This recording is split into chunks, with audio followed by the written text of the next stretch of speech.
It's 3:30 at the Edge of America, and the Icebox Radio Theater is on the air. That's right, it's live from the Icebox, the news, information, and whatnot show from the Icebox Radio Theater and the Icebox of the Nation, International Falls, Minnesota.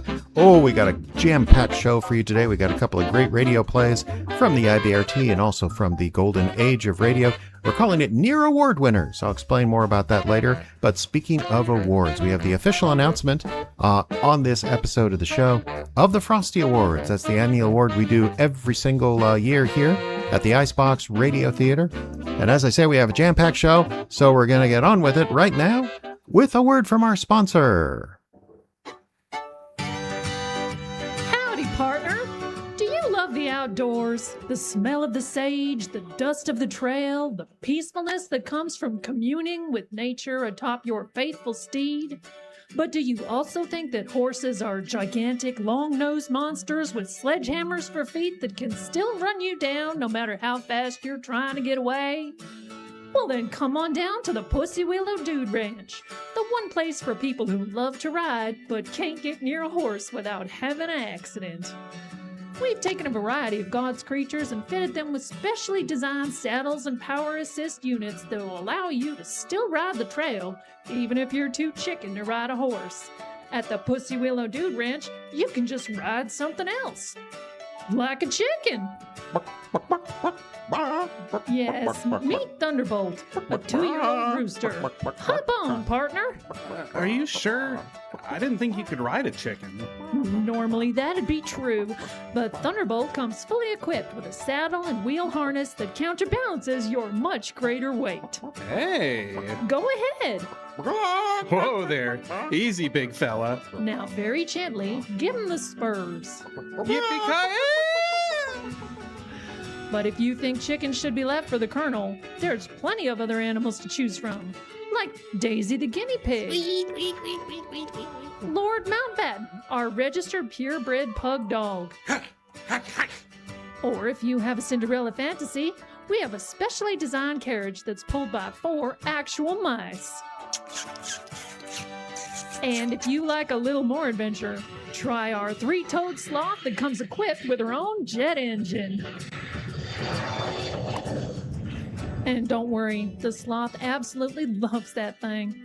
So come on down to the Pussy Willow Dude Ranch. Horses may be terrifying, but the Old West doesn't have to be. Just look out for low-flying sloths. Well done, everybody.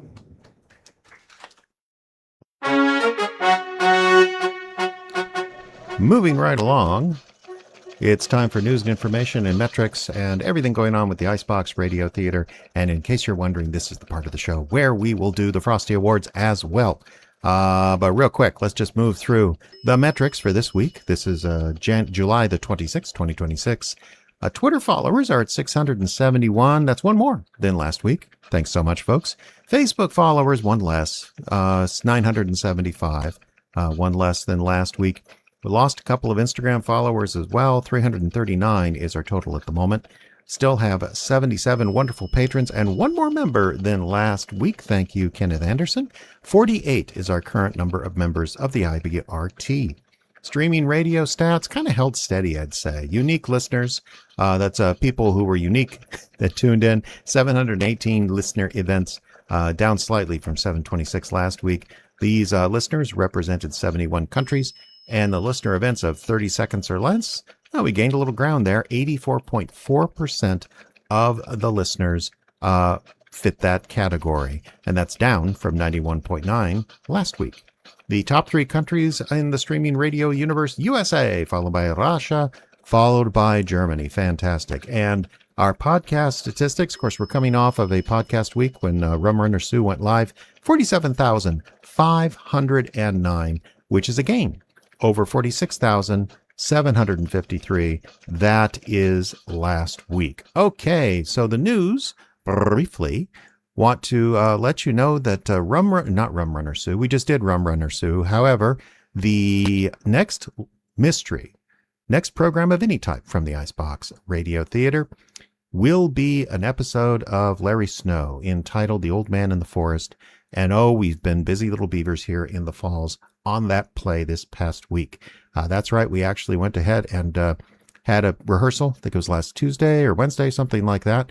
And because this is a studio play and not a live show, folks started coming in throughout the week to sort of connect with me and do some recording. It was fairly nice in the studios. You probably hear the roar in the background. That's a fan because it's very, very humid here today, and we are getting warm again, which I'm glad we're done with the recording. But this one, let's see, we've had recording sessions with Douglas Screef came in, and Gavia Yunt, she's in it as well.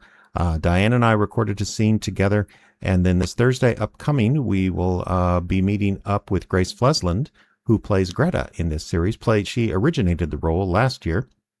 And if the internet stays up and everyone's fine, Justin Kapla and I will have a short session today. He has one character, of course, lives down in Grand Rapids now, but he should have no trouble voicing that. Also, Dalton Johnson was in there and Caleb Silvers was in there.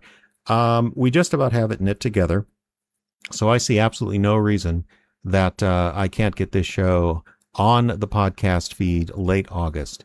I think I've mentioned before, we will be taking off. I got a little vacation time coming up in August. I'm going to be gone for a couple of weeks in the middle of the month, but we'll be back, around about the 20th, 21st, somewhere in there. And at that point, I see no reason I can't get this show out before the end of the month, which will work nicely. That give us something to give you guys, something new, all through the all through the next couple of months. Because, of course, we have big plans for September. Coffee Landing Radio Hour will be on Saturday the 19th at 7 p.m. You can visit us here in the Falls and see that show live. Seating provided. It is a small room, but a donation gets you through the door. And if you don't want to come in live, you can also listen to it live and watch it live on YouTube, and that will be, again, by donation only. Okay. It's time for us to take a look at the Frostie Awards. You know, I should have gone and looked up and see how many of these we've done, but it has at least been 10 that we give you, the listener, an opportunity to tell us what your favorite shows were for the coming year. And I want to thank Craig Finseth and also Mary from Denver. And was there a third? I can't remember.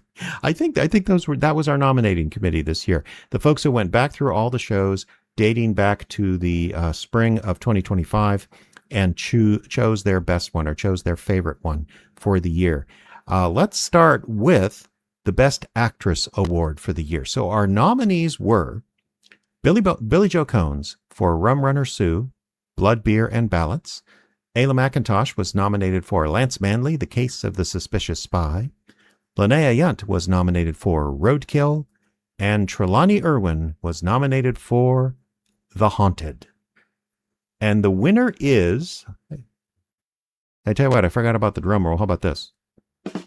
No, that doesn't work. The winner is... We have a tie. Billy Joe Cones and Trelawney Irwin for Rum Runner Sue, Blood, Beer, and Ballots, and The Haunted. And we have a very special treat. We have contacted our live action winners this year, and they have graciously given us thank you speeches. So first of all, let's check with Billy Joe Cones, who was awarded this award for Rum Runner Sue, Blood, Beer, and Ballots. Hi, everybody. It's Billy Joe Cones. Thank you so much for voting for me for the Frostie Awards. I am overjoyed. I've been playing Sue now for 5 or 6 years. I love working with Icebox Radio. It's just always so much fun. So thank you to Jeff. Thank you to everybody in the cast. And to you out there who voted for me, I hope you'll keep listening as long as we're creating this. Thank you.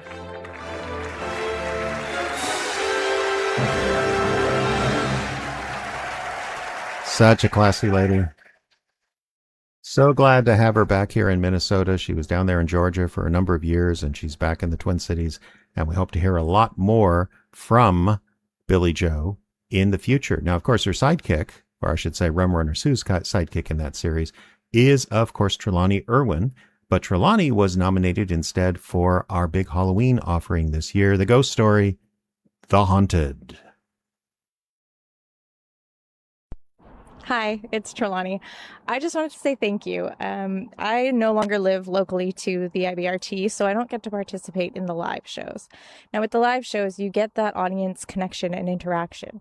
With studio shows, you tend to lose that. So when you guys come on and take time out of your day to interact with us, whether it's through comments, emails, through our Discord, or through voting for the Frostie Awards, you restore that connection with us. And that means a lot. So thank you so much, not just for voting Billy Joe and I for this award, but for interacting, participating, engaging with our art. You are what keeps this kind of stuff alive. Thank you.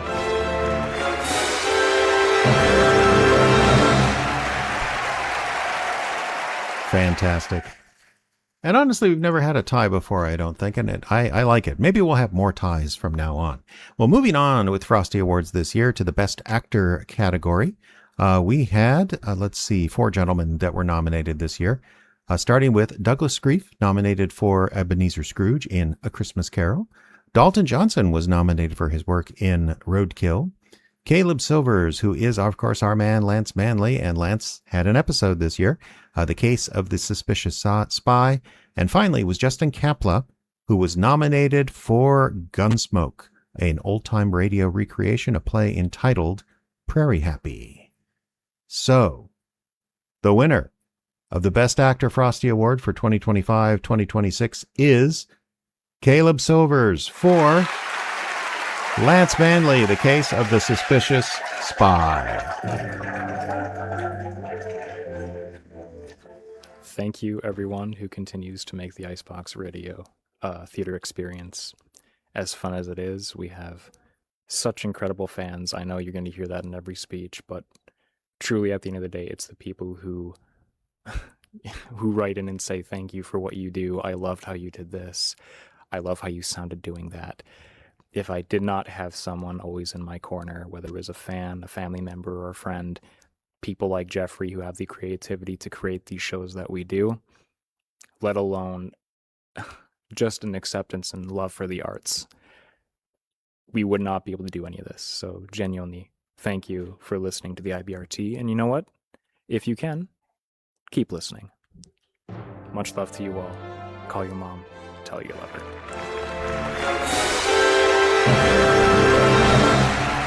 Thank you, Caleb. And thank you for the thousands here in Studio 908, making this evening so special. So we have 2 awards left. The first one is a brand new award this year. We've never given this away. But we thought we would honor, or at least ask our listeners, what was the best old-time radio recreation of the year? And we had 3 that qualified. Dracula was the first. That was, of course, from the original script from the Mercury Theater of the Air. We did that, as you can imagine, around Halloween. A Christmas Carol was similarly. It was actually that was based roughly on the Mercury Theater's version of Christmas Carol, but also a few others. That was around Christmas time, as you can imagine. And then the third show to be nominated for an old-time radio recreation Frostie this year, as I mentioned earlier, Gunsmoke, the episode Prairie Happy. That was our first episode of Gunsmoke ever recreated here on the IBRT. And the winner is Gunsmoke, Prairie Happy. Yes, thank you. Thank you so much.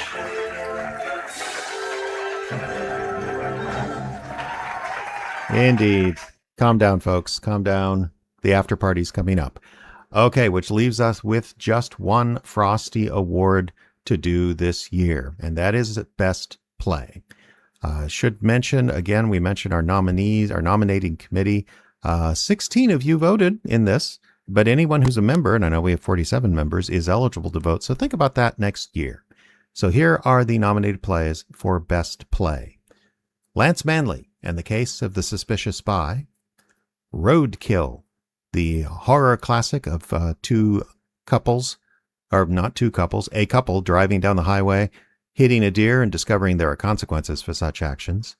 The penultimate episode of Rum Runner Sue, because there is now a new one, Rum Runner Sue, Blood, Beer, and Ballots. A wonderful short piece from our Halloween show that was entitled The Ghost Toasties Society. And The Haunted, That was our main studio piece at Halloween, starring Trelawney Irwin and myself, Jeffrey Adams. And the winner of the 2025-26 Frosty for Best Play is Rum Runner Sue, Blood, Beer, and Ballots.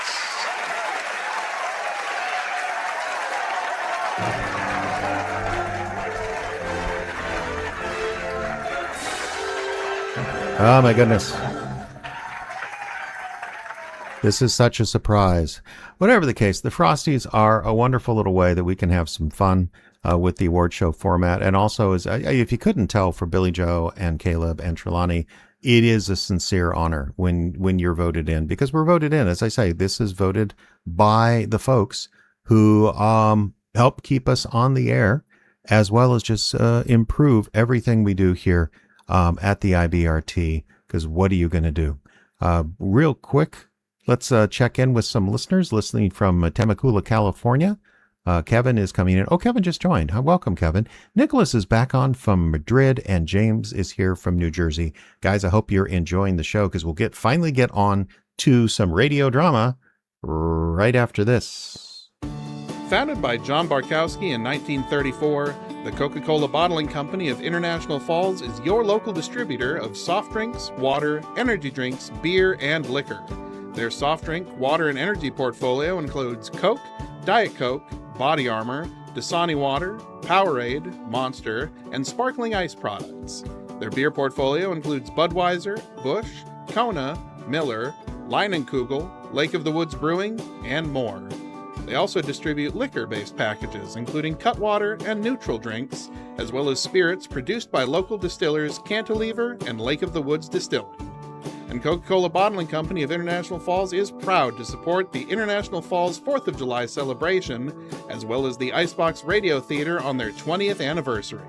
Coca-Cola and your local Coca-Cola distributor, a recipe for magic. Indeed. Thank you much, Justin. Of course, that 4th of July was a couple of 4th of Julys ago, but the commercials are still good, and you should, support your local bottler. Well, next up here on the program, we're going to move on to our first play, and this is the nearly award-winning IBRT play Aurora Borealis Vacant.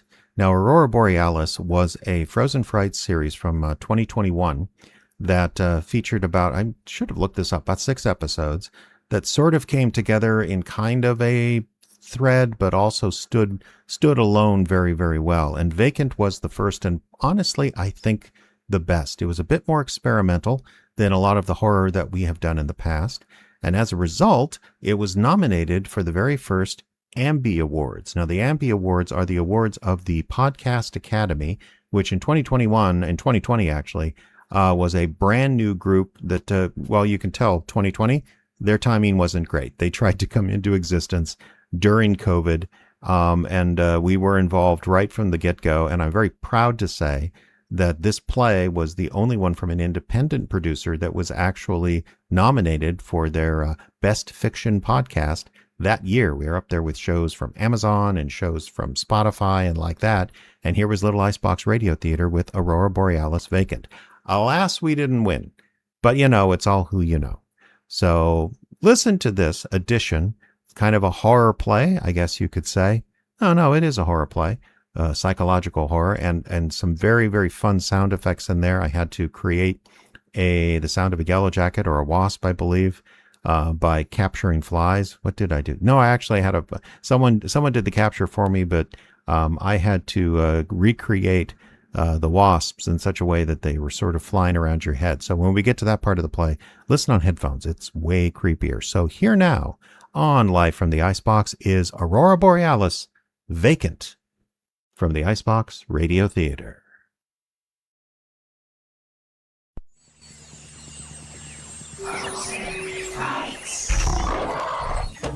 In the far reaches of the north, upon a canvas of cold, star-filled sky, a symphony of color and cosmic radiation plays through the winter night. It is beautiful and terrifying, silent and cacophonous, colorful and Bible black. It is the Northern Lights, mankind's oldest unsolved mystery. If you listen to them very, very carefully, you can hear the millions of voices trapped within. This is Frozen Frights, Aurora Borealis.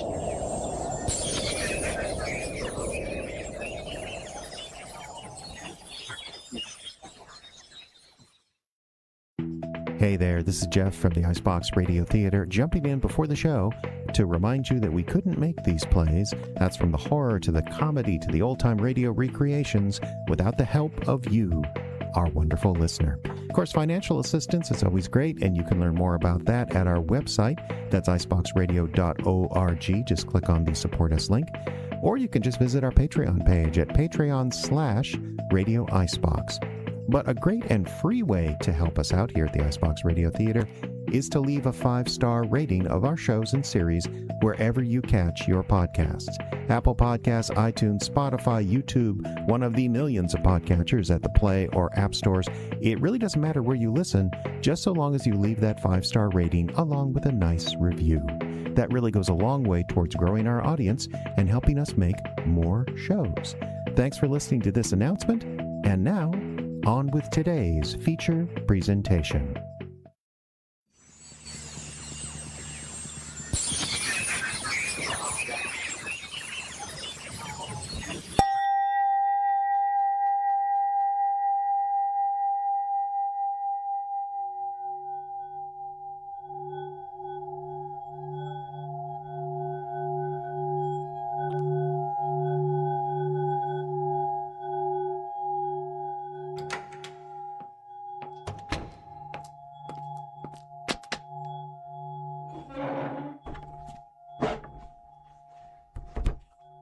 So, do you know why you're here?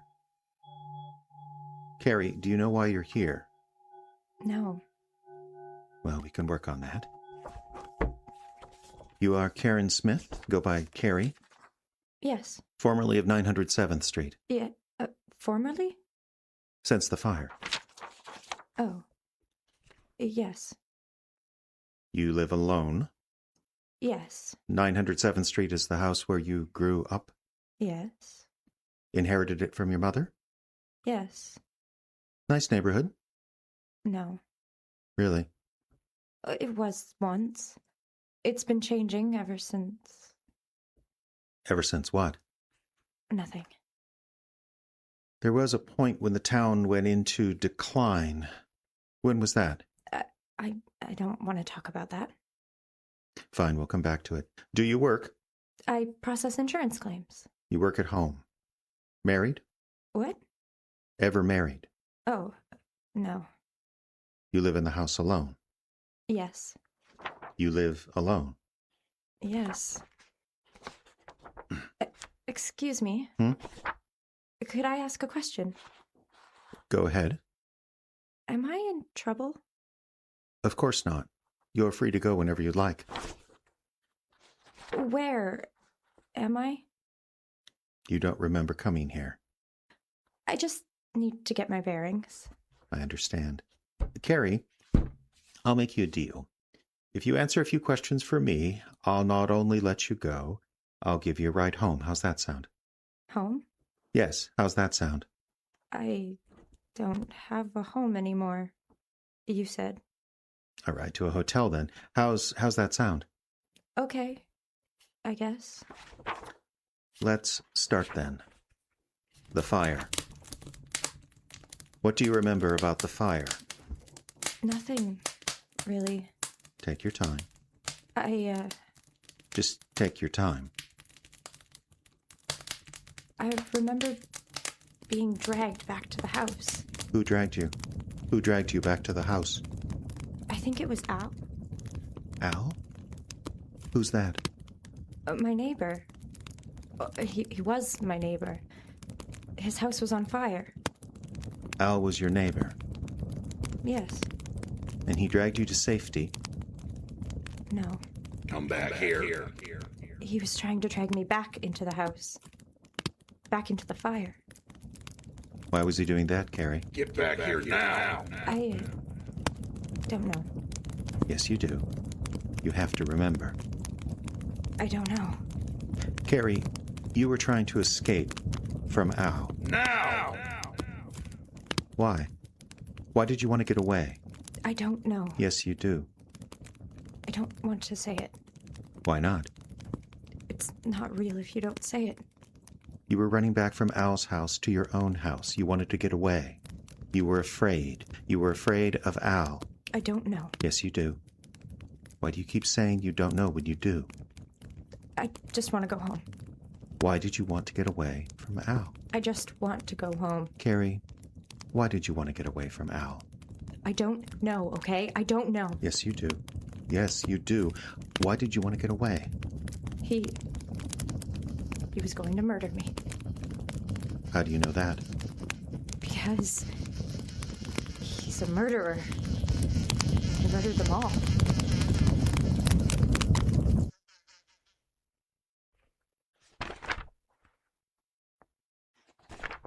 He was dragging you back into the house? Yes. Back into the house. Why do you say it like that? Back into the house. His house. You were in his house, not your own. It's the neighborhood. We're friendly. Carrie, do you ever leave your home? Of course. Really? Pizza. Of course I leave my house. Hey, I got medium extra cheese here. I go out all the time. Hey, Do you? is anybody home? I do. Come on, open up. I don't got all day. I really do. I'm walking away with your pizza. Wait! Thank God. Medium extra cheese comes to $21.95. I left the money there on the table next to the door. What? On the little table next to the door. There's money. Just take it and leave the pizza, please. Why aren't you opening the door? Just take the money and leave the pizza. Fine, whatever. Hey, there's not enough here. What? There's only a 20. It comes to $21.95. But I had a coupon. $21.95, lady. Come on. Come on, it's only $2. Fine, keep the damn pie. We're not delivering to this house anymore, got it? You got a reputation. This address is on a list. Just call Domino's or somebody from now on. Never? No, Why don't you leave the house, Carrie? I don't know. You're agoraphobic, aren't you? No, the doctor said What doctor? He said I wasn't. What doctor, Carrie? Mama took me to see him. What doctor? I don't know, I was little. She said I was a terror. I'd throw tantrums if I had to go to school. I thought you said you went to school. I did. It just wasn't easy. Did you have friends in school, Carrie? Not really. Did you do things, activities? Band. Clarinet. I hated it. You hated the clarinet. No, that part was fine. It's easy to fake in the orchestra, you know. Blow really quiet and do the fingering, and the teacher thinks you're playing. I wasn't, though. I couldn't stand it when I played bad. Bad note on clarinet, it's really loud, you know. You didn't want to be there, in school. No. You wanted to be home. Yes. You always wanted to be home. Yes. The neighborhood. Yes? The neighborhood used to be nice. And that's why you wanted to be home. Yes. But the neighborhood isn't nice anymore? Why did you go next door? Why did you go to the neighbor's house? I don't know. Let's back up a bit. You don't know why you went to Al's house next door, the murderer's house next door. No. Were you curious about him? No. You weren't. No. Because according to my notes, you were obsessed with him. Carrie, were you obsessed with him? Carrie. Everyone was. Why? Why was everyone obsessed with your next-door neighbor, Al? Because he was the Icebox Strangler. 20 years ago. 6 people. People? Women. Victims. Everyone was crazy. My mom was scared she wouldn't let us play outside after dark, even though what, Carrie? Even though we all knew he was a sex criminal and we were just kids. Sex criminals attack kids sometimes. The Strangler wasn't like that. He liked old women. The papers all said so. Old, lonely women. Did you read a lot about the Strangler back then? I told you leave that newspaper alone. Mom didn't like it. Give you nightmares and then you keep me up all night. She didn't like how interested I was. Are you listening to me? What do you think? I don't know. You don't? Leave that stuff alone. It's not natural. She was worried about me. Worried? How? Worried I was changing. You know, changing like most kids do around then. You were only 10. I was early. Did you have a crush on the Icebox Strangler, Carrie? Not natural. No. Did you ever dream of him taking you away? Not to murder, you understand, but just taking you away, sweeping you up, carrying you off. I guess... I don't know. Kids think strange things, don't they, Carrie? Is that one of my questions? No, it's not. So you were there in the house, Al's house. He's chasing you. How did you get away from him? I don't understand. Well, we know you went to his house and we know you searched it. At some point, he must have come home and found you, correct? I guess. Is that correct, Carrie? Is everything I just said correct? I don't know. You don't? Well, yes. Yes, that's how it happened? Yes. He found me there. Who are you? He found me in his house. What did he do? What the hell do you think you're doing? He grabbed at me. What are you doing? I couldn't get away at first. Why couldn't you get away? I was in the basement. There was only one way out. Why were you in the basement, Carrie? I was looking. Who are you? What were you looking for? Evidence. What do you mean? He was tried and convicted. He was sent to prison. He even confessed for a lighter sentence. There was no mystery. He killed those women.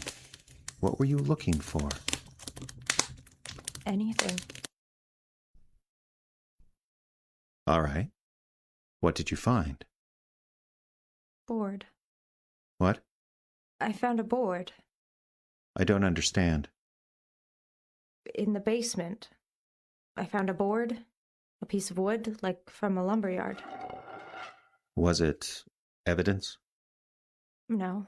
But you found it in the basement. Yes. What was so important about the board, Carrie? I could use it as a weapon. Did you use it as a weapon? Yes. Against Al? Yes, it was all I could find. He had me cornered in the basement, and it was all I could find. What were you doing in the basement, Carrie? Looking for clues. About the murders? Yes. Did you find any? No. The basement was empty. The whole house was empty. No one had lived there since Al went to prison. Right. So it was empty. Like the neighborhood. Yes. All except the board. The board again.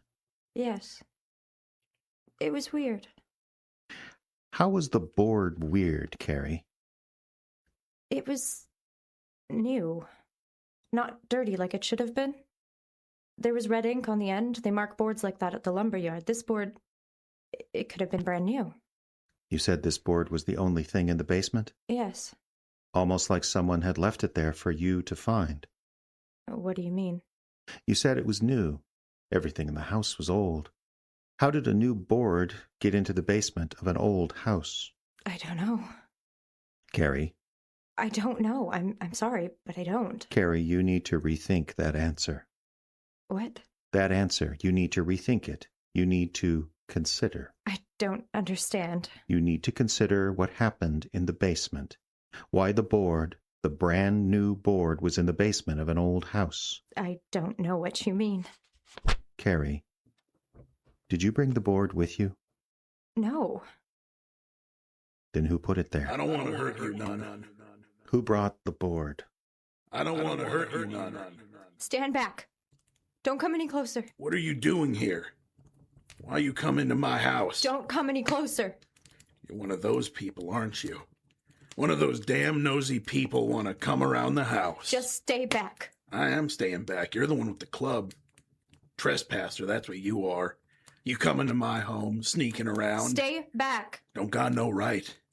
Don't got no right to come in here. This ain't your property. Just stay back. Wait. Not one more step. I know you. I know you. I mean it. Stay right there. Yeah, I know you. You're that mousy girl from next door. Just stay there. You and your mom. You lived next door back in the day.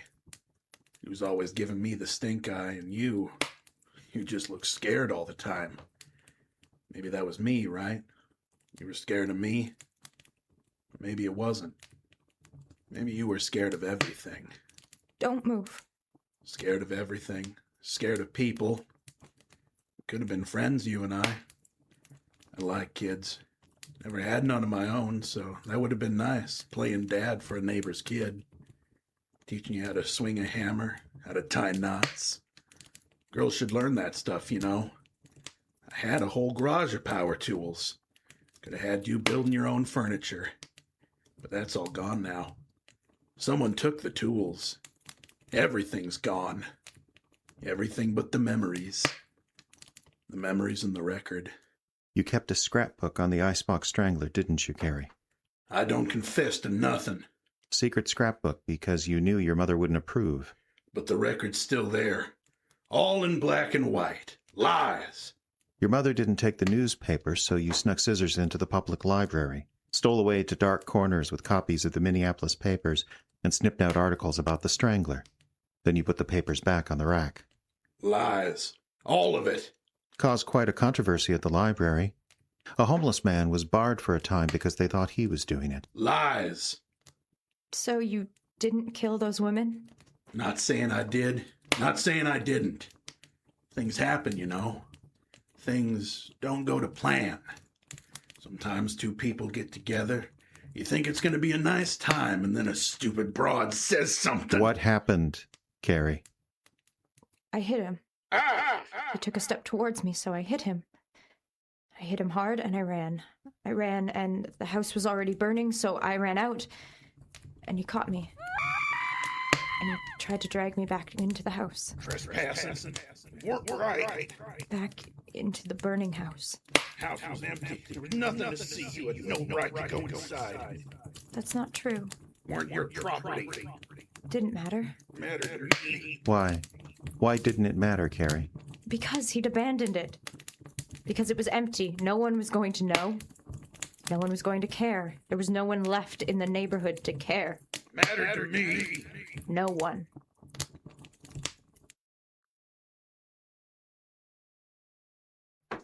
So, Al came home. What? You were in the house. While you were searching for clues, Al came home. Yes. Had he been to the house before? No. Had he been to the house since he was arrested? No. But it was empty. What? The house, it was empty. Someone had emptied the house, right? I guess so. Who emptied out the house? Back when it happened, I mean, who emptied out the house? I don't remember. It was a long time ago. Things have a way of just disappearing in this neighborhood. I had tools. I had all kinds of things. Did you take anything? What? From the house. Did you take anything from the house when it all happened? No. Why not?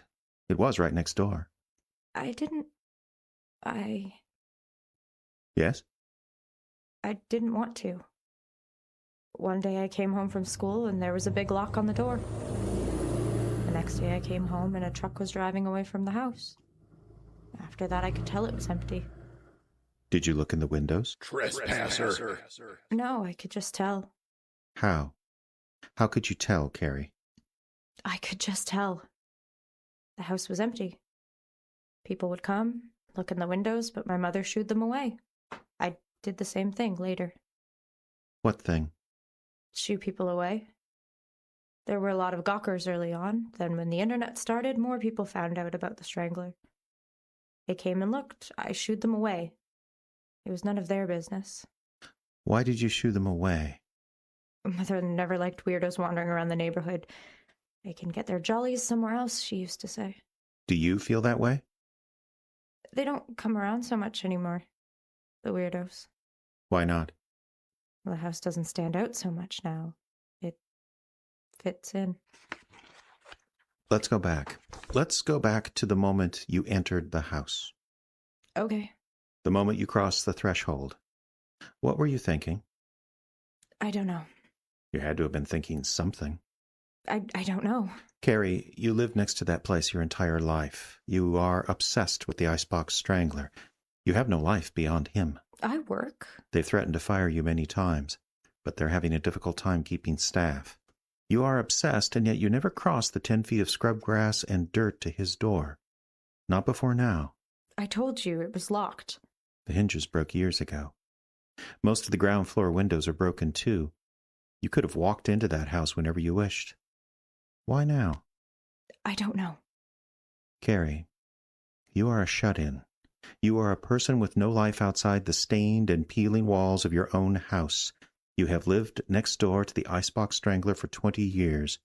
He has been safely locked up for 17 of those years. No one is protecting his house. No one would care if you went inside, but for 17 years you didn't. Why did you today? The wasps. What?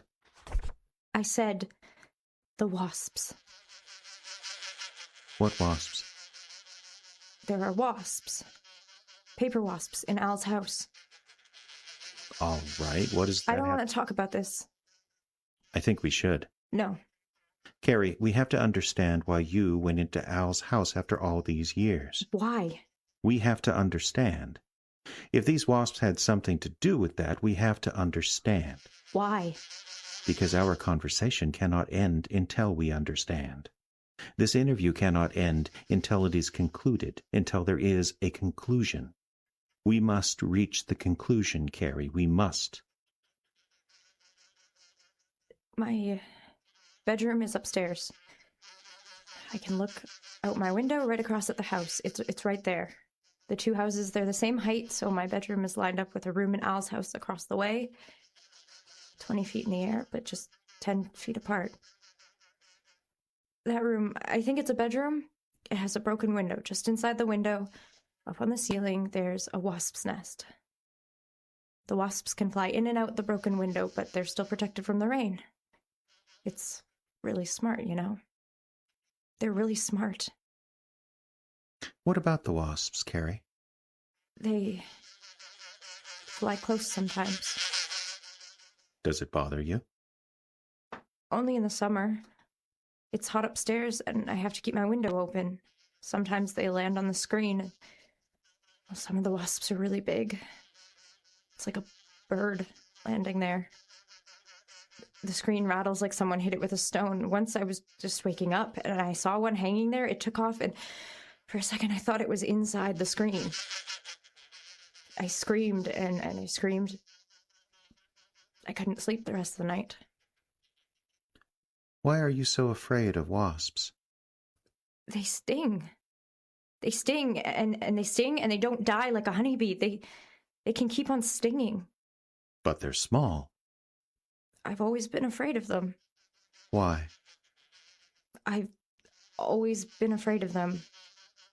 Always. Tell me more about the wasps. There's nothing to tell. I think there is. Why did you go into his house? Was it the wasps? Did you want to destroy them? I guess. I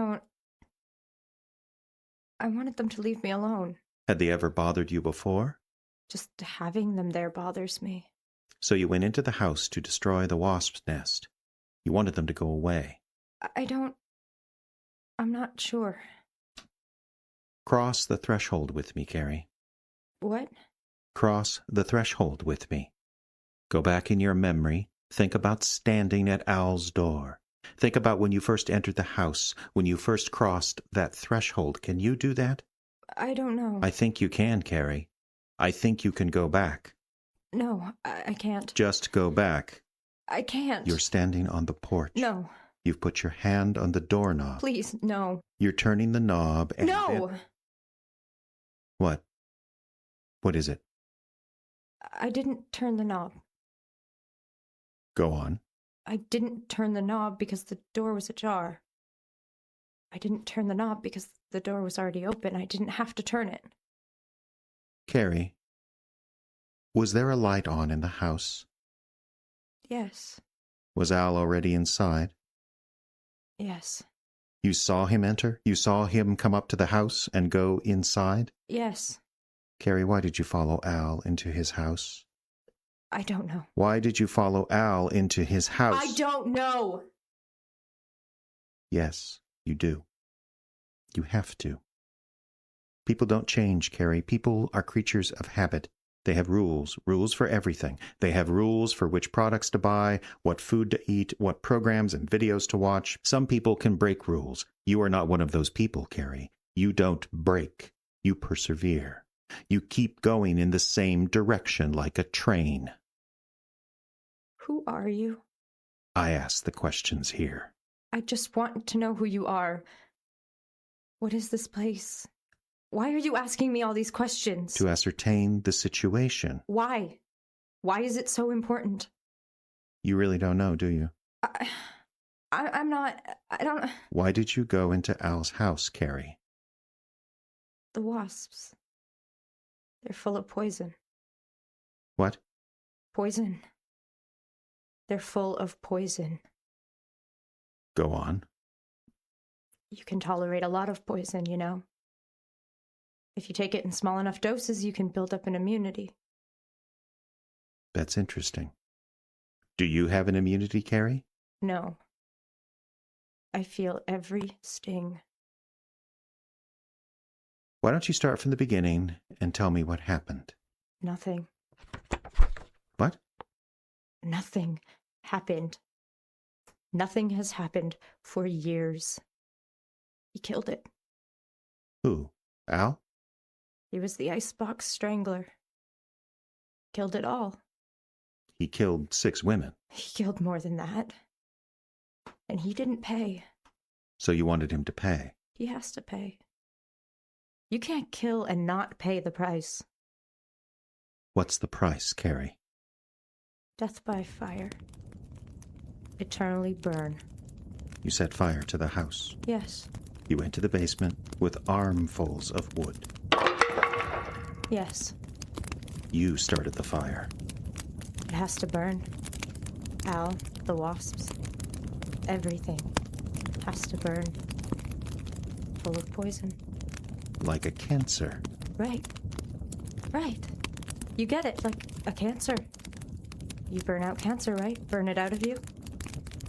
That's right, Carrie. You do. That house needed to burn. It would be safe then, wouldn't it? Yes. That's it. That's right. You set the fire. I had to. That's arson, Carrie. I'll confess. I'll go to jail. Do you think you're a hero? No. I'm just doing what anyone would. Saving your hometown from... what? From him. He's dead, Carrie. What? Al. He's dead. He died in prison. Years ago. No. He was an old man when he committed his crimes. Prison life is hard. Do you think he could have survived? I saw him. No, you didn't. You couldn't have. I know I saw him. Carrie, you set a fire that burned down Al's house and yours and damaged another abandoned place next door. No. The fire department was short-staffed, so they had to focus on your house. It was the only one listed as occupied. No, that's not right. But you weren't home, were you? You were next door in the basement of Al's house. Looking for clues. Right. Looking for clues. The wood you brought was dry. There was no ventilation in the basement. The smoke had nowhere to go. Did you know, Carrie, that most people who die in fires don't burn? It's the smoke that gets them. I didn't know that. Eventually, of course, the rafters and the basement ceiling caught. Then the walls and the floors upstairs. It was dry like kindling. It all came crashing down. I got out. There was no one on the block to call it in. All those abandoned houses. But I got out. It was dumb luck that the fire station was only 2 blocks away. A firefighter saw the smoke. Al's house was a total loss. Your house was a total loss, despite their best efforts. You don't understand. I got out. They're pouring water on the embers right now. The basement is full of charred wood and ash. I got out.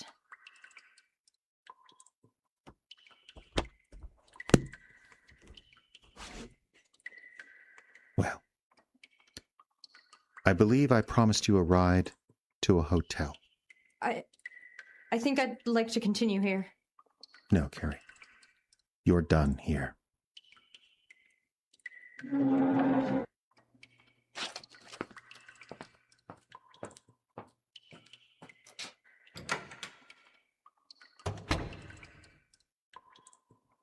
Hello?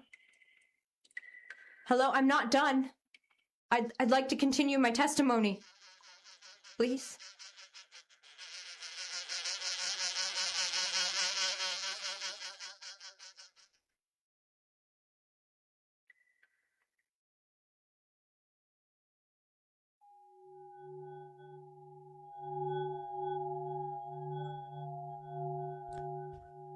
You have been listening to Vacant, part of the Icebox Radio Theater series Frozen Frights, Aurora Borealis.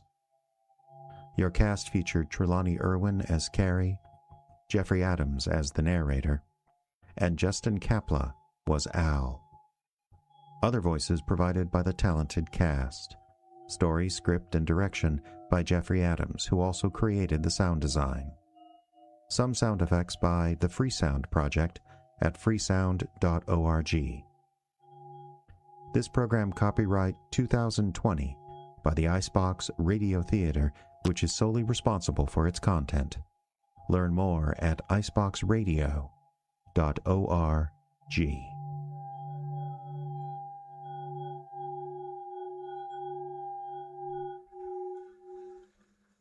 The Icebox Radio.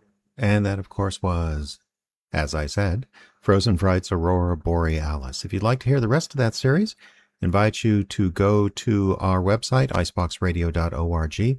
Across the top, you'll see an archive link, and about halfway down that page, there's a couple of different links for standalone series, one of which was Aurora Borealis. This, however, is live from the Icebox, which will be right back. For over 30 years, Lukacic Dental Office of International Falls has been committed to bringing the best dental health to our community. Dr. Gary Lukacic, Dr. Colleen Lukacic, and Dr. Christine Gilo, DDS, are here to help you keep your smile looking its best. And they're proud and happy to sponsor the Icebox Radio Theater this 4th of July. So stop by their office at 501 3rd Street or call 285-7822 to make an appointment soon. That's 285-7822. Lukacic Dental Office.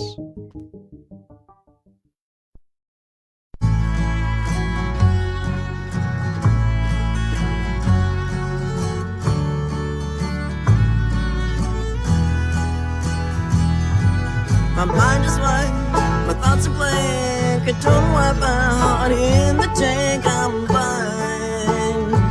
Ooh, nothing new, it's all the same. My life's a hole and I'm to blame. It's true. Ooh, who's to say how life turns out?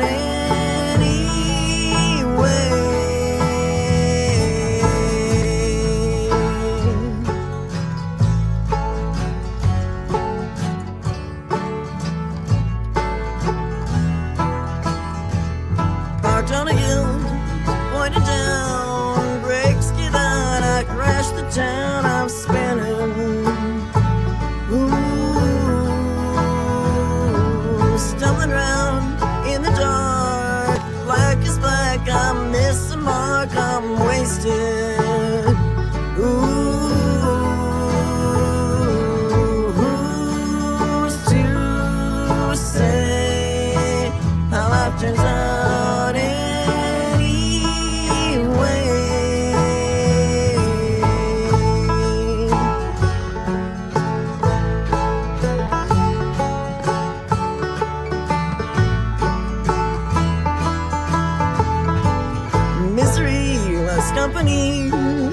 break the spell, come swing with me, let's dance. Ooh,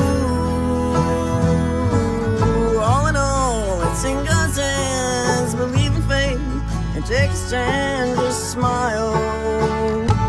Ooh, who's to say how life turns out anyway?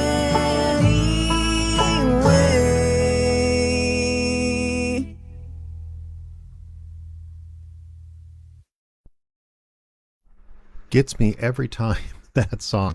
That, of course, was Judith Nelson and Soren Olsen and the guys of Slewgrass there, with a little local music here from the Northland. You're listening to Live from the Icebox. Time to move on now to our featured play from the old time radio era. So the theme of this edition of Live from the Icebox is, of course, award winners nearly.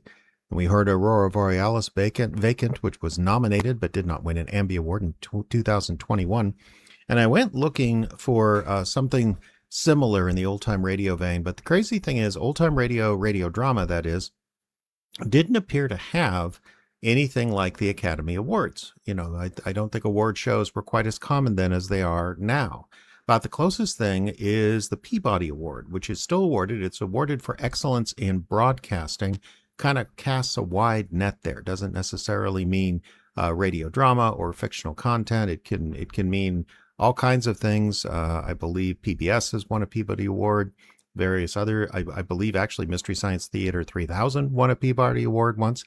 And about the closest thing radio drama has to an honor was the Peabody that was won in 1943 by Lux Radio Theater. Now, Lux Radio Theater was basically a giant promotional engine for the movie industry. It was hosted by Cecil B. DeMille, and these are adaptations of classic Hollywood films, usually timed around the time of the film's release so that it can serve sort of a promotional function. But this play we're going to listen to today is generally thought of as one of the best adaptations ever done on Lux Radio Theater, and it is a story that probably familiar to a lot of you here on Icebox Radio, because we, of course, have done it ourselves. It is the Maltese Falcon. Now, this particular radio version was from February 3rd, 1943. We don't have Humphrey Bogart, but we do have Edward G. Robinson, who makes some interesting acting choices at the end. My favorite scene in that movie, of course, is the anguish on Bogey's face at the end when he has to send Bridget O'Shaughnessy, the femme fatale, to prison. Let's just say Edward G. Robinson has no problem doing it at all. It's a very different type of set. Sorry about the spoiler. What are you going to do? Now, if you're a Cecil B. DeMille fan, unfortunately, I edited out almost all of his part in this play because I knew we were going to have a kind of a long show. And this was a very successful radio program, meaning they had about 4 commercial breaks in the middle for Lux soap. I think Lux is still available, so hey, go out and buy a bar today, and we'll call it even. So, here on Live from the Icebox now, award winner show from February of 1943. Here is the Lux Radio Theater with the Maltese Falcon.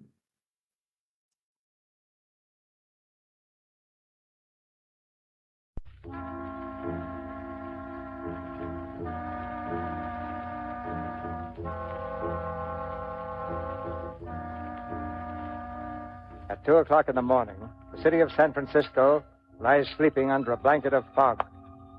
Along a lonely street, a man walks slowly, his footsteps ringing hollowly against the wet pavement. He passes a deserted alley and stops. The man turns and peers for a long time into the shadows. Suddenly, one of the shadows moves. The man stumbles backward. His hands reach out to shield his body.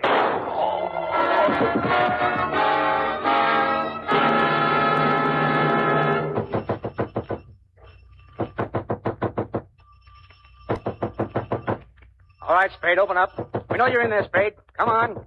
Who is it? Dundee and Polehouse. Want to speak to you.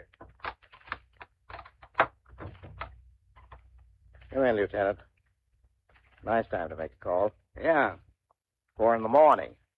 Where did your watch stop? We don't have any hours on the force, Spade. Got a couple of questions to ask you. Sure. Hi, Tom. Hello, Sam. What do you know about this killing, Spade? Very little. Archie was your partner, wasn't he? That's right. Spade and Archie, private detective. I guess you'll have to change that name. Yeah. From now on, it's just Sam Spade. Yeah. You don't seem very broken up over this, Spade. Miles Archie gets shot dead 2 hours ago, and you toss it off like a scotch and soda. Oh, excuse me. Will you have one, Lieutenant? No, I won't. Okay. Mind if I have one, Lieutenant? No. You don't like me, do you, Dandy? I don't like any cops who aren't on the force. I asked you what you knew about Miles Archie getting killed. Well, once again, very little. Your boys called me at 10 after 2. I understand they found a Webley automatic in the alley with one bullet out of it. Yeah. Was Archie out on a job last night? Well, sure. He was supposed to be telling a fellow named Floyd Thursby. Thursby? What for? Come on, Spade. What for? You were trying to find out where he lived. Spade, suppose you answer once without thinking so hard. I don't like this, Dundee. What are you sucking around for? Tell me or get out. I asked you why you were tailing Thursby. I wasn't. Miles was. For the swell reason that we had a client who was paying good United States money to have him tailed. Who's the client? Well, I'm sorry. I can't tell you that. Be reasonable, Sam. Give us a chance. How can we turn up anything on Miles' killing if you won't tell us what you've got? Okay. It was a girl who wanted us to tail Thursby. What girl? She came into the office yesterday afternoon. I didn't know who she was. Effie announced her about 3 o'clock. Said there was a girl this evening, a girl named Wanda.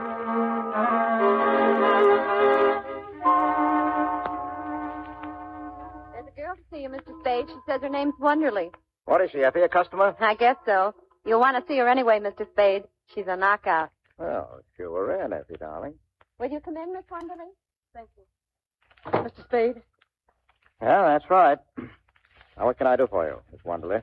Well, I don't know where to start. I asked at the hotel for the name of a reliable private detective, and they mentioned yours. I see. Well, I suppose you tell me about it from the very beginning. Well, I'm from New York. I've come here to find my sister. Uh-huh. Well, are you sure she's in San Francisco? Well, she was 2 weeks ago. I had a letter from her. She came here with a man named Thursby, Floyd Thursby. You mean she ran away with him? Yes. Oh, Mr. Spade, I've got to find her. Mother and father in Honolulu, and it would kill them. I've got to get her back before they come home. Well, what did she say in the letter? Nothing, except that she was all right. I sent her a note begging her not to do anything foolish. I sent it to General Delivery. I told her I was coming out to get her. I shouldn't have done that, should I? Well, it's not always easy to know what to do. You haven't found her? No. No, I told her I'd be at the St. Mark for her to meet me there. But I've waited 3 whole days. She didn't come, didn't even send a message. Well, go on. Oh, it was horrible, waiting. But yesterday afternoon I went to the post office. Corinne didn't come for her mail, but Floyd Thursby did. Well, did you speak to him? Yes. He wouldn't tell me where Corinne was, but he promised to bring her to the hotel this evening. Hi, Sam. Say, Oh, excuse me. Oh, it's all right. It's all right, Miles. Miss Wonderly, this is Mr. Archer, my partner. Well, how do you do? Mr. Archer. Anything I can do, Sam? Well, Miss Wonderly's sister ran away from New York with a fellow named Thursby. Miss Wonderly has seen Thursby and has a date with him tonight at the St. Mark. Maybe he'll bring the sister with him, but the chances are he won't. Miss Wonderly wants us to find the sister and get her away from him and back home, right? Yes. But I want you to know that he's a dangerous man. I don't think he'd stop at anything. I don't believe he'd hesitate to kill Corinne if he thought it would save him. But at what time is he coming to see you? Between 8 and 10. All right, Miss Wonderly, we'll have a man there. Oh, no, Sam, no. This is too important for that. I'll look after it myself, Miss Wonderly. Oh, thank you. Not at all. Oh, here, I've brought some money. Will $200 be enough? Well, to begin with, yes. Oh, by the way, it would help some if you would meet Thursby in the lobby. Oh, I will. You don't have to look for me, Miss Wonderly. I'll see you all right. Thank you. Goodbye. Goodbye. Goodbye, Miss Wonderly. See you tonight. Yes, goodbye. Well, Miles, what do you think of it? You saw her first, Sam, but I spoke first. I wasn't talking about a figure. What about a story? Huh? Oh, what about it? Well, you got a great brain, Miles. Yes, you have.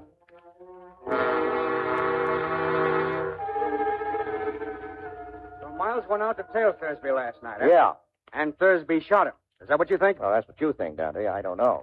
Tom, get on the phone. Call the St. Mark and ask for a girl named Wonderly. I thought of that myself, Lieutenant. She was never registered. The whole story was probably a fake. Oh, was it? How about yours, Mr. Spade? Tom, what's your boyfriend getting at? I'll tell you what I'm getting at. Floyd Thursby was shot down in front of his hotel an hour ago. Take your paws off me. Easy, boss. Don't drop him up. Where were you tonight, Spade? I was right here all night long. You got any proof? No. So you think I shot Thursby, huh? Yeah, I think you did. Well, I know where I stand now. Did Thursby die? Yes. How did I kill him? I forget. He was shot 3 times in the back with a .44. Hotel people know anything about him? Nothing except he'd been there a week. Alone? Alone. Well, did you find out who he was, what his game was? Nope. We thought you could tell us that. I've never seen Thursby, dead or alive. Now, look, Spade. If you did get Thursby, you'll get a square deal out of me and most of the breaks. Don't know that I blame you a lot, the man who killed your partner, but that wouldn't keep me from nailing you. Well, fair enough. But I'd feel better about it if you'd have a drink with me. No? No. Well, good night, gentlemen. I'm tired.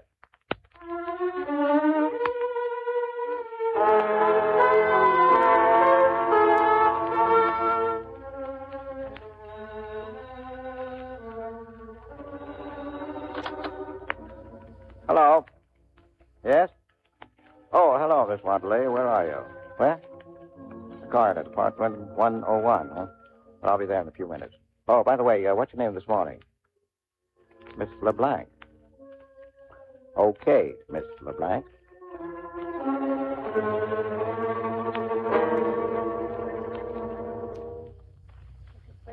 I have a terrible confession to make. Yeah? Well, go ahead, Miss LeBlanc. Well, that story I told you yesterday was all a story. Oh, that's all right. I didn't believe your story anyhow. I believed you $200. Oh? You paid too much for someone who was telling the truth. Oh, I see. Now, let's clear up one thing first, Miss LeBlanc. What? Your name. Now, what is it? Not LeBlanc. No, it's really Shaughnessy. First name? Bridget. Bridget Shaughnessy. Oh, that's one I can believe. Mr. Spade, tell me, am I to blame for last night? Well, you warned us that Thursby was dangerous. I wouldn't say it was your fault. Oh, thank you. Mr. Archer was so alive yesterday. So solid and hearty. Now, stop it. He knew what he was doing. Those are the chances we take. Anyway, there's no time for worrying about that. Right now, there's a flock of cops running around with their noses to the ground. Mr. Spade, do they know about me? Well, so far, all they know is that there's a girl somewhere. But must they know about me at all, Mr. Spade? Couldn't you manage to shield me from Well, them? maybe, but I'll have to know what it's all about. Well, I can't tell you now. Later I will. You'll have to trust me. Oh, I'm so alone and afraid. I've got nobody to help me if you won't. Please trust me. Help me. Be generous, Mr. Spade. You don't need much of anybody's help. You're good. People your eyes, I think. And that throb you get into your voice when you say things like, be generous, Mr. Spade. All right. I deserve that. But the lie was in the way I said it, not in what I said. You can leave if you like. No, not yet. I've got nothing against trusting you blindly, but I can't do you any good if I don't know what it's all about. For instance, I've got to have some sort of a line on your friend Thursby. I met him in Hong Kong. We came here just last week. Where? Not from Hong Kong. No. Where? Well, I can't tell you. Well, go on. I needed him. I was completely dependent on him. He knew it, and he took advantage of it to double-cross me. How? I can't tell you that either. Well, why'd you want him shadowed? I wanted to learn how far he'd gone, whom he was meeting. Did he kill Archer? Yes, certainly. Well, Thursby had a Luger in his shoulder holster. Archer wasn't killed with a Luger. Floyd always carried an extra revolver in his overcoat pocket. Well, why all the guns? He lived by them. You picked a nice playmate. All right, let's have it now. How bad a spot are you in? As bad could be. Physical danger? Yes, and I'm not heroic. I don't think there's anything worse than death. Now, shut up. You mean someone who might kill you? Yes, and they'll get me unless you help. You've got to help. Do you hear? You've got to. I said shut up. All right, I'll help you. And they'll probably give it to me, too, huh? All right, so what? I guess I won't be the first guy who let a dame make a sucker out of him.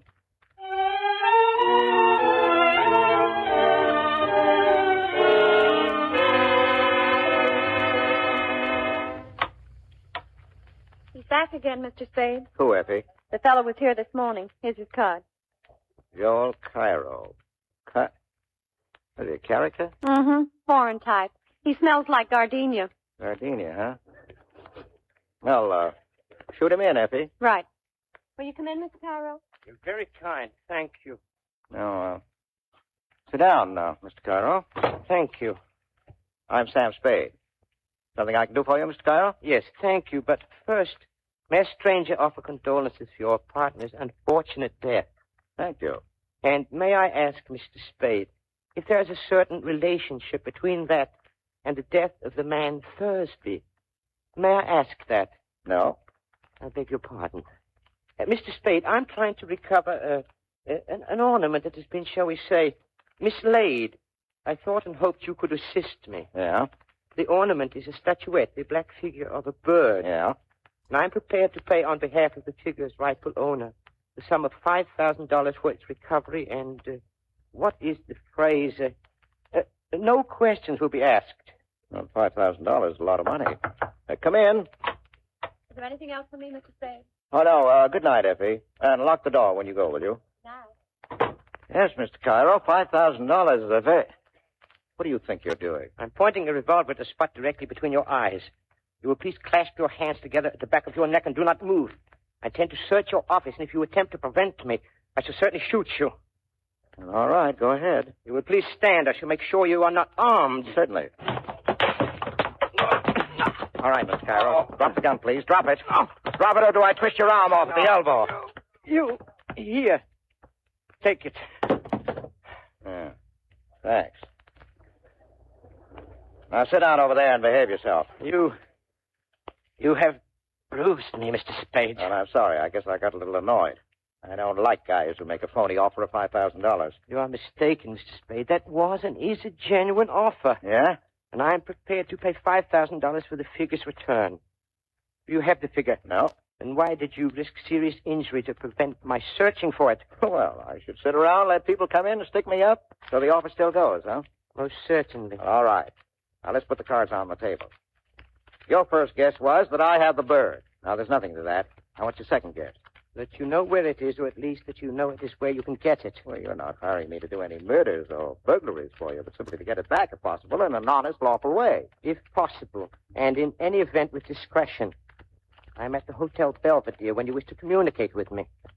Good evening, Mr. Spade. So long. Oh, wait. Do you know a girl named Wanderley? No, I do not. LeBlanc? No. Well, how about Bridget Shaughnessy?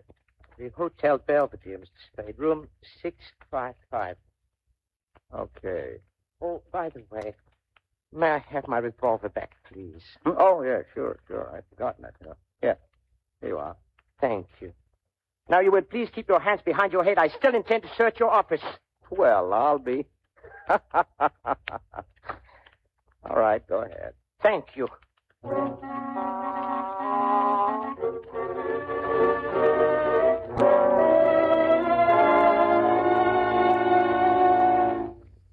Come in, Mr. Spade.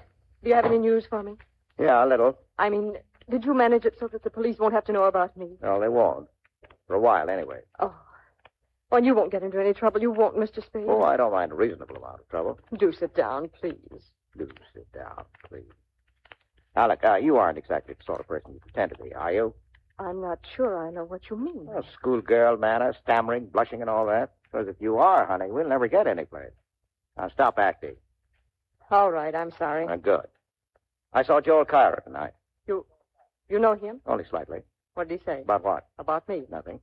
Well, what did he talk about? Well, he offered me $5,000 for the Black Bird. Oh, did he? And what did you say? Well, I said $5,000 is a lot of money. It is. It's a lot more than I could ever offer you if I must bid for your loyalty. Oh, that's good.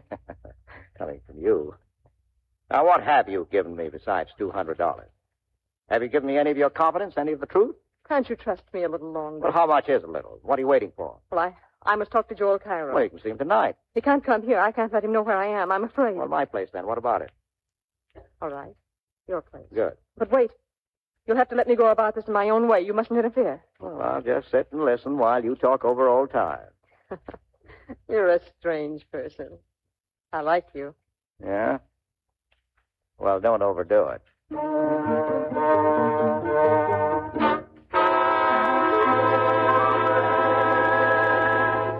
Sit down, Mr. Cairo.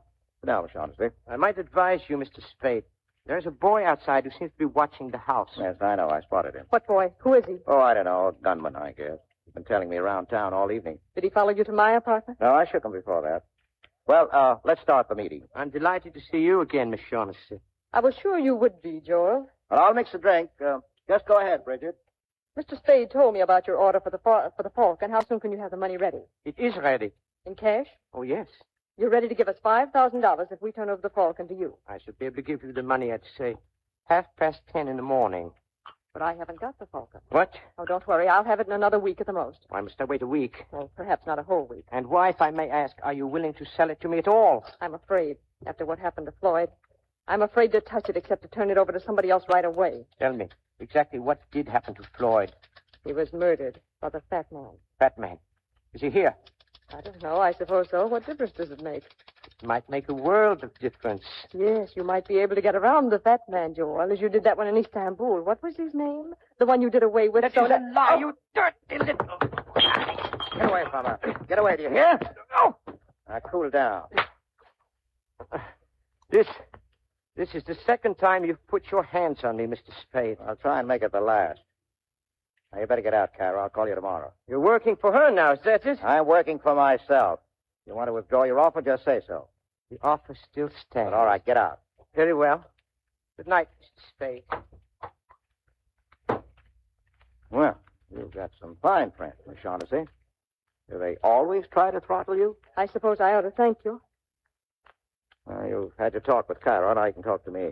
Well, it didn't work out the way I hoped. I'll have to go now. No, not until you've told me about it. Am I a prisoner? Maybe. Or maybe that kid outside hasn't gone home yet.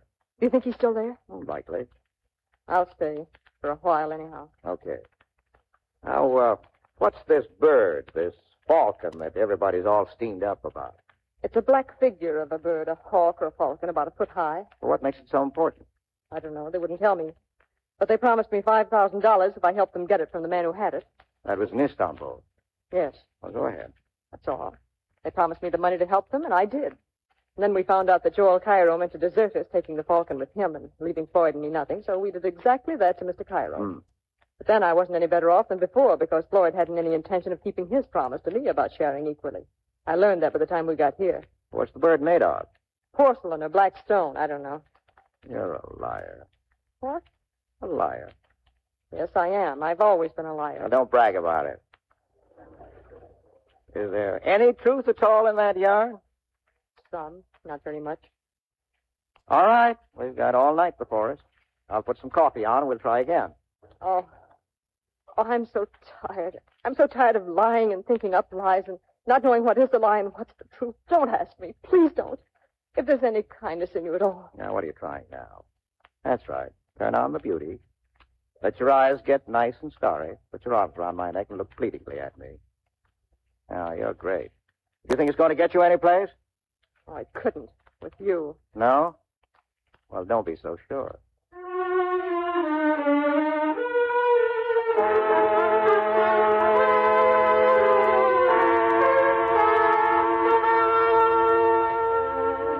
On the trail of the Black Falcon, Sam Spade has followed nothing but blind alleys. But now a call comes from his secretary. He was here twice, Mr. Spade. He wouldn't leave his name, though. No place I can reach him? He said something about the Hotel Barclay. Well, what did he look like, Effie? Can you describe him? That's easy enough. A big fellow, about 270 pounds. Yeah? The fat man.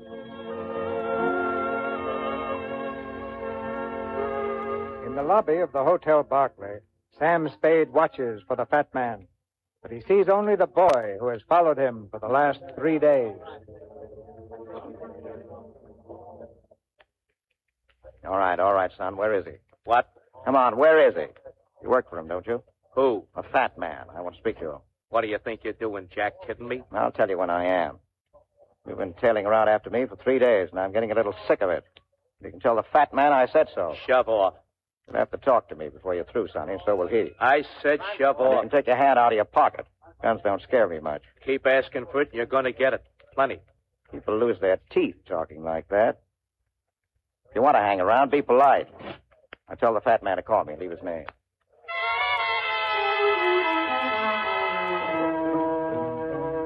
Hello, Mr. Spade. Mr. Gutman called. He says the boy gave him the message. Room 407, the Barclay, this afternoon at 3.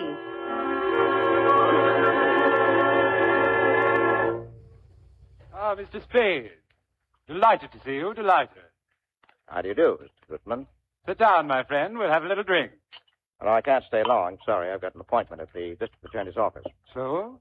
It's interesting. Say when, Mr. Spade. I'll leave it to you. Excellent, excellent. I distrust a man who says when. If he's got to be careful not to drink too much, it's because he's not to be trusted when he does. You're a close-mouthed man, Mr. Spade. No, I like the talk. I enjoy it. Better and better. I distrust a close-mouthed man. He generally picks the wrong time to talk, says the wrong thing. Well, sir, we'll talk. That's well. Will we talk about the black bird? You're the man for me, sir. No beating about the bush, but right to the point. But first, sir, answer me a question. Are you here as Miss Shaughnessy's representative or Mr. Cairo? Well, there's nothing certain about it either way yet. It depends. But which will you represent? It will be one or the other. Not necessarily. Who else is there? Well, there's me. Ah, that's wonderful, sir. Wonderful. I do like a man who tells you right off that he's looking out for himself. Let's talk about the black bird. Let's. Mr. Spade, have you any conception of how much money can be got for that black bird? No. Well, sir, if I told you half, you'd call me a liar. No, not even if I thought so. You know what the bird is, of course. No, I don't. You don't? They didn't tell you that? Well, I know what it's supposed to look like, and I know the value in human life you people put on it. But Miss Shaughnessy didn't tell you what it is. And Cairo didn't either? They must know what it is. But do they? What is your impression, sir? Well, there isn't much to go by. Cairo wouldn't talk. The girl said she didn't know, but I took it for granted she was lying. Then they don't know.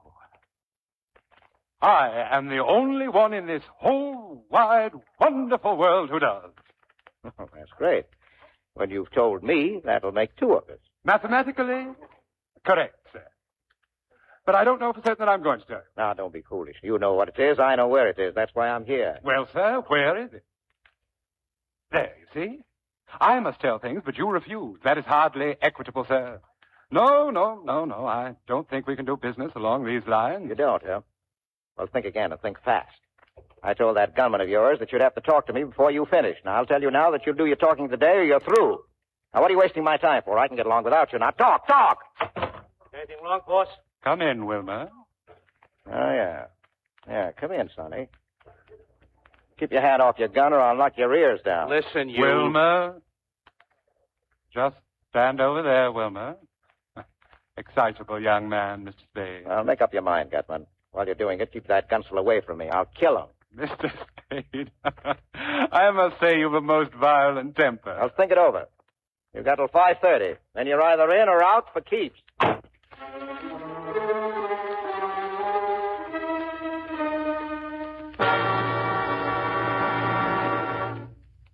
Now, look, Mr. Spade. I've got a murder on. The boss is yelling for a conviction. We need your help. Now, perhaps you don't, but you could make an excellent guess. Well, my guess might be excellent or it might be crummy, but Mrs. Spade didn't raise any children dippy enough to make guesses in front of a district attorney and a stenographer. Mr. Spade, I wish you wouldn't regard this as a formal inquiry, and please don't think I have any belief in those theories that police seem to call. You see, they think you killed Thursday. Yeah? Well, what's your theory? Simple. Tell me who Archie was shadowing Thursday for, and I'll tell you the murder. Oh, that's where you're wrong. Whether or not I'm wrong isn't for you to judge. I'm a sworn officer of the law, Mr. Spade. My duty I is... thought this was an informal talk. It is, Well, then but listen. The police think I'm mixed up in those, Kelly. Well, my best chance of clearing myself is to bring in the murderers all tied up. My only chance of ever tying them up is by keeping away from you and the cops, because you'd only gum up the work. Now, just a minute. And Mr. I don't Spade, want any more of these informal talks. If you want to see me again, pinch me or subpoena me or something, and I'll come down with my lawyer. See you at the inquest.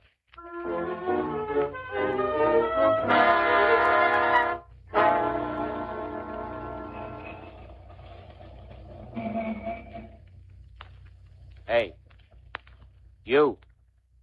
Well, hiya, son. Didn't expect to see you until 5:25. I hope I haven't kept you waiting. Keep on riding me, and they'll be picking iron out of your liver. The cheaper the crook, the gaudier the patter. Gutman ready to talk? He's waiting at the hotel. Get going.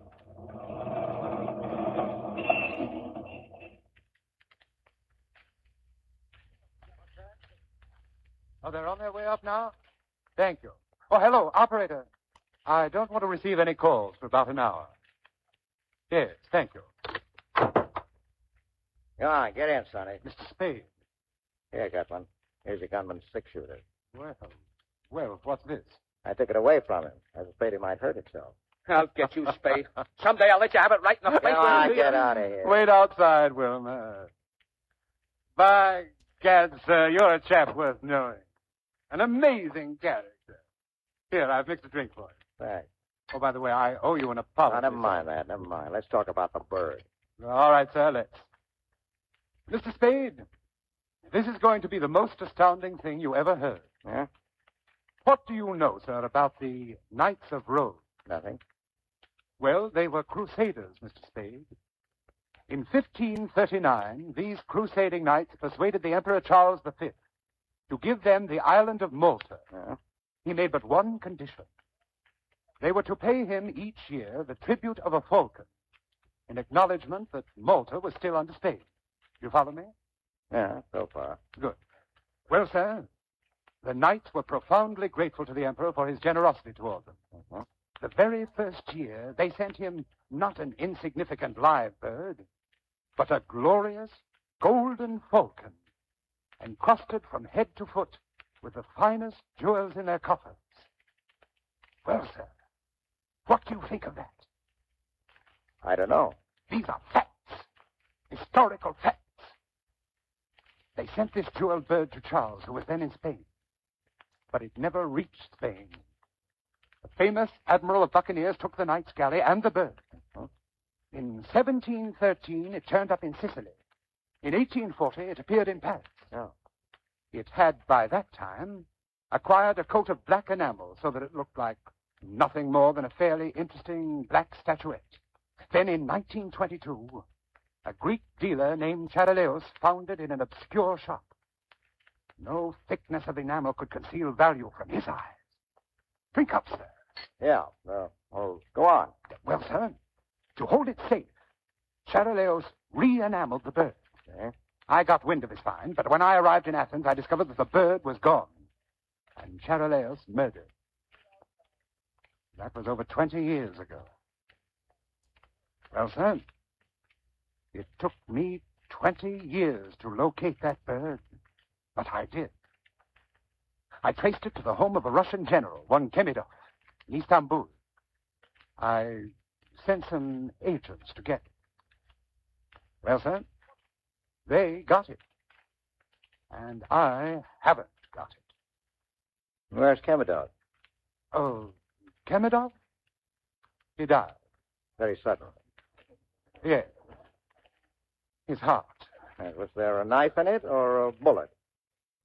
Your glass, sir? Thank you.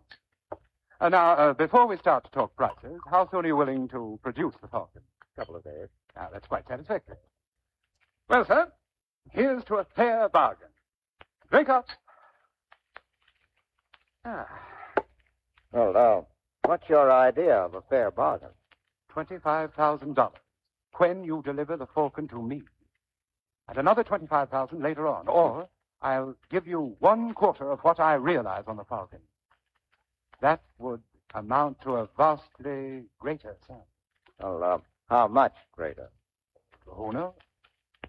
Shall I say 100,000? That would be the minimum. Hmm. And what's the maximum? What would you say to 250,000? Well, then you think the thing is worth $1 million, huh? At least. Well, that's a lot of dough. A lot of dough. Minimum, huh? And the maximum? And What's the matter, Mr. Spade? Are you feeling ill?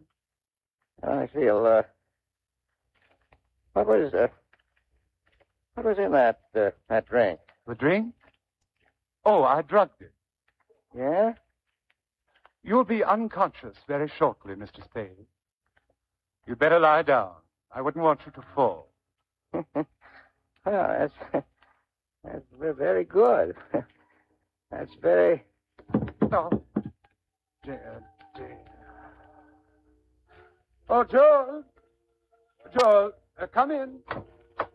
Is he unconscious? Yes. You know, he's a very interesting person, Joel. The kind of a man I enjoy dealing with.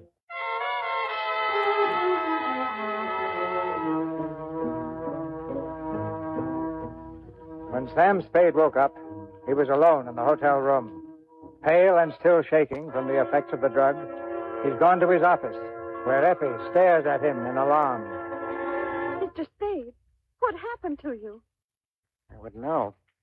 I went visiting this afternoon with red knockout drops and came through just a little while ago, all spread out on a man's floor. Who did it? The fat man. But why? Didn't have a chance to ask. Evidently, he wanted to get me out of the way for something. But I don't get it. You... Hello? Yes? What? I can't hear you. Who is it? Give it to me again. Yes, I've got that. Captain who? Jacoby? Yes, Hello? Hello? She's gone.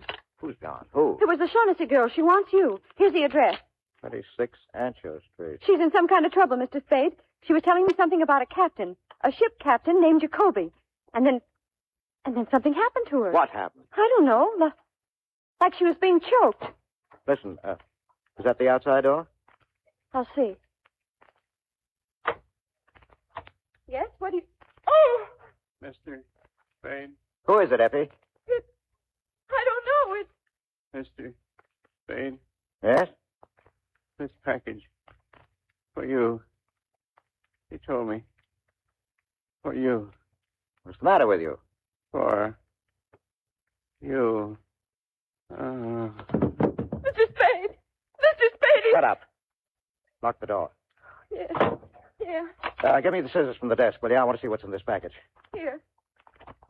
Is he dead? Got about 4 slugs in him, that's all. Oh. Come on, pull yourself together. Oh, I'm all right. Well, now we'll see. Here, this is what I think it is. Yeah? Yeah. What is it? You've got it, Angel. We've got it. The Maltese Falcon. The Falcon? Look at it. The Blackbird. $1 million under a coat of enamel. She sent him with it. That's what he tried to tell us. He must be Captain Jacoby. Now, listen, I've got to get to her. As soon as I've gone, phone the police. Tell them how it happened. You forget he brought a bundle. Here, get it straight now. Yes. I'll leave the bird in the safe. When I call you, bring it to that Ancho Street address. Got it? Yeah. And after you bring it to me, go out and call Dundee. Tell him to come on the run with about 6 cops. No mistakes, Effie. I may need them.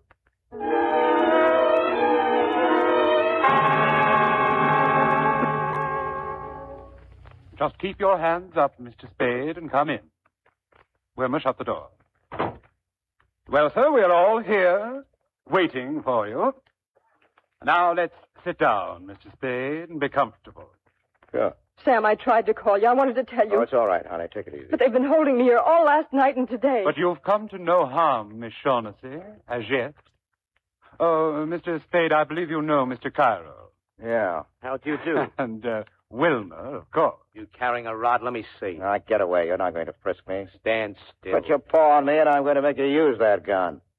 Ask your boss if he wants me shut up before we talk. Sit down, Wilma. Mr. Spade, you're certainly a most headstrong individual. Well, let's talk. Yeah. You ready to make the first payment and take the Falcon off my hands? You're sure you have it? Sam, have you? I didn't this afternoon, but I have now. Then I'm willing to pay. Joel, the money, please. Yeah, wait. There's another thing to be taken care of first. We've got to have a fall guy. I beg your pardon? Well, the police have got to have a victim. Somebody they can stick for those 3 murders. 2. Only 2 murders, Mr. Spade. Thursby undoubtedly killed your partner. All right, 2. The point is, I've got to come through with somebody, a victim, when the time comes. If I don't, I'll be it. And whom do you recommend as this victim? Oh, well, I'm not fussy. How about giving them Wilma here? He'll do. Why, you... Get away, punk. By gad, Mr. Spade, you are a character. Well, it's our best bet. If we turn him over, the cops will be happy. We'll be free as the air. Well, what do you think of this, Wilma? Mighty funny, huh? Yeah. Mighty funny. Well, anyway, he killed Thursby, didn't he? He's made to order for the part. Get up on your feet. Go away, punk. I've taken all the riding for you. I'm going to take it up and shoot it out. Calm yourself, Wilma. Mr. Spade, your plan is not at all practical. Let's not say anything more about it. All right, I've got another suggestion. Want to hear it? Most assuredly. I'll give them Joel Cairo. Suppose we give them you, Mr. Spade, or Miss Shaughnessy. How about that? Now, look, you people want the Falcon. I've got it, and the fall guy is part of the prize. As for Miss Shaughnessy, well, if you think she can be rich for the part, I'm perfectly willing to discuss it with you. Sam, What's the matter? you don't mean it. You couldn't. No, because I don't think the cops will be happy, Angel. Well, personally, I see only one guy who's really right. That's Wilmer. I'll kill him. I'll kill him. Stop it! Stop it, don't you hear? Oh, let him go. I told him to lay off me. I warned him. I hated to do that, but the punk had it coming to him. There's your fall guy, Mr. Gutman. What do you say? I don't like it, sir. Well, either you'll say yes right now, or I'll turn the Falcon and the whole lot of you in. All right. You can have Wilmer. Carry him inside, George.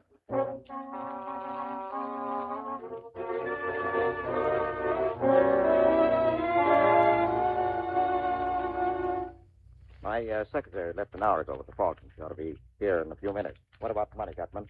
In a few minutes. When she gets here. Good enough. Now, let's get the details fixed. Now, why did Wilmer kill Thursby, and why and where did he shoot Captain Jacoby? Well, I shall be candid with you, sir. Thursby was Miss Shaughnessy's ally. We believed that disposing of him would frighten Miss Shaughnessy into patching up her differences with us. That sounds all right. Now, Jacoby. Captain Jacoby's death was entirely Miss Shaughnessy's fault. That's a lie. Well, tell me what happened. Cairo saw in the newspaper that Jacoby's ship was arriving. He remembered that Jacoby and Miss Shaughnessy had been seen together in Hong Kong. Well, sir, he put two and two together and guessed the truth. She had given the bird to Jacoby to bring here. Yes, and at that juncture, you decided to slip me the Mickey, huh? Well, I'm sorry there was no place for you in our plans, Mr. Spade. Mr. Cairo and Wilmer and I went to the boat to call on Captain Jacoby and Miss Shaughnessy. We persuaded Miss Shaughnessy to come to terms, or so we thought. Well, sir, we mere men should have known better. En route to my hotel, Captain Jacoby and the Falcon slipped completely through our fingers. Except that Wilmer put a few bullets in him while he was running away. Oh, by the way, you said Jacoby died? Yes, but not until after he brought me the Falcon. Ah. Well, there's a bright side to everything, isn't there? Well, I'll get it. It's my secretary. So you don't mind if I go to the door with you? All right, come on. Mr. Spade, Well, thanks a lot, Effie. I wrapped it up again. Is there anything else? No, thanks. Bye, Effie. Goodbye, Mr. Spade. Let me have it, Mr. Ah, Spade. easy. Let me see it quickly. Here, I guess the pleasure ought to be Mr. Gutman. After 20 years. 20 years. Yes, there it is. There you are, beauty. Is it the Falcon, the original? We will make sure. Your knife, Joe. Here. There you go. Just a tiny cut in the enamel, and underneath we find... Gutman, what's the matter? It's a fake! It's lead! It's a fake! But it can't be. All right, Shaughnessy, you've had your little joke. Now tell us about it. But no, Sam, no. That's the one I got from Kemidorf, I swear. You bungled it, Gutman. You and your stupid attempt to buy it. Kemidorf caught on how valuable it was. He put a fake in its place. Yes, that is Kemidorf's hand. There's no doubt of it. Well, Joe, what do you suggest? Shall we stand here and shed tears and call each other names? Or shall we go to Istanbul? Istanbul? You are still going to look for the Falcon? For 20 years I have wanted that little item and have been trying to get it. I'll go on trying. Very well. I'll go with you. Get Wilmer. We'll start tomorrow. Yes, tomorrow. Wilmer, why, he's gone. What? The window is open. He's gone. Well, swell lot of thieves. We have little enough to boast about, sir. But the world hasn't come to an end just because we've run into a little setback. I'm sorry about your money, Mr. Spade, but of course you didn't earn it. Well, I held up my end. You got your Falcon. Your hard luck, not mine, that it wasn't what you wanted. My hat, Joe. Now, wait a minute. Mr. Spade, it will do you no good to argue. I haven't the money with me anyhow. Well, I had an idea that was it. Now, sir, we'll say goodbye to you. And since the shortest farewells are the best, adieu. And to you, Miss Shaughnessy, I leave the lead Falcon as a little memento. Adieu. Sam, what are you going to do? Nothing. But those murders, you were mixed up in them. You said yourself the police needed a victim. Call them now. Tell them about Gutman. I don't have to call him. Gutman will be nailed before he goes a block. But when he's nailed, he'll talk about you. Now, we're sitting on dynamite, and we've only got a couple of minutes to get all set for the cops. Now, give me all of it fast. Talk. Well, where shall I begin? Well, the day you first came to my office, why did you want Thursby shadowed? I told you, Sam. I suspected him of betraying me, and I wanted to find out. Now, that's a lie. You had Thursby hooked, and you knew it. You wanted to get him out of the way before Jacoby came with a bird. Isn't that so? Yes. What was your scheme? Well, I thought that if he saw someone following him, he might be frightened into going away. Well, then you must have told Thursby that Archie was following him. Yes, I told him. But please believe me, Sam. I wouldn't have told him if I'd thought Thursby would kill him. Well, if you thought he wouldn't kill Archie, you were right, Angel. Didn't you? No. Archie had been a cop too long to be caught like that, up a blind alley with his gun tucked away in his hip and his overcoat buttoned. But he would have gone up there with you, Angel. He was just dumb enough for that. Sam! And then you could have stood as close to him as you liked in the dark and put a hole through him with a gun you'd gotten from Thursby that night. Don't talk to me like that, Sam. You know I didn't. Oh, shut up. This isn't the spot for the schoolgirl act. Why did you shoot him? Oh, I didn't mean to at first. I didn't really, but when I saw that Thursby couldn't be frightened, I... Oh, Sam, darling. Go on. When you found that Thursby didn't mean to tackle Archie, you borrowed the gun and did it yourself, right? Yes. You didn't know then that Gutman was here hunting for you until you heard Thursby had been shot. And then you knew you needed another protector, so you came back to me. Yes, but Sam, it wasn't only that. I would have come back to you sooner or later. From the very first minute I saw you, I knew that I... Oh, you ain't. Well, if you get a good break, you'll be out of San Quentin in 20 years, and you can come back to me then. What? Oh, no, you're not going to... I'm going to send you over. Oh, no, don't, Sam. Don't say that. You're taking the fall, darling. You're doing this to me. Don't you understand, Sam? I'm in love with you. That's good. But you can't. You can't. Yes, I can. You killed a man, darling, remember? You know deep down in your heart, you know that in spite of anything I've done, I love you. I don't care who loves who. I'm not going to play the sucker. I won't walk in Thursby's, and I don't know how many others' footsteps. You killed Miles, and you're going over for it. Sam. That's the cops. Don't let them in, please. Sit tight, honey. Sam. Hello, Spade. Come in.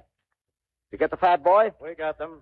The kid, too. Swell. Here's another one for you. She killed Miles. Can you prove it? Can I, Miss Shaughnessy? Can I prove it? Go on, tell them. Yes. All right, come on. So long, Miss Shaughnessy. This doesn't mean anything to you, does it? Maybe. But you're going anyway. The chances are you'll get off for 20 years. If you do, I'll wait for you. And if they hang you, Angel, I'll always remember you.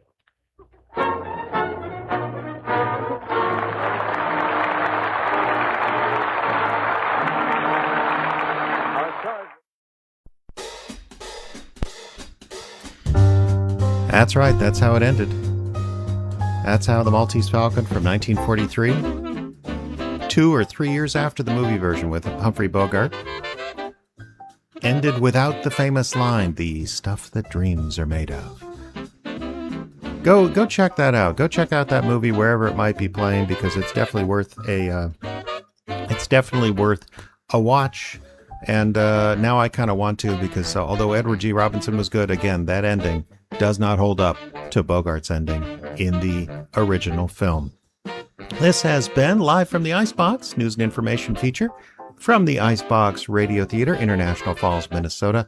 We are still available at our email address, which is iceboxradio51@gmail.com. Or if you rather, we're there on the socials at Icebox Radio on Twitter and Facebook, or on Radio Icebox on Instagram. I want to thank James, Kevin, and Nicholas for listening live today.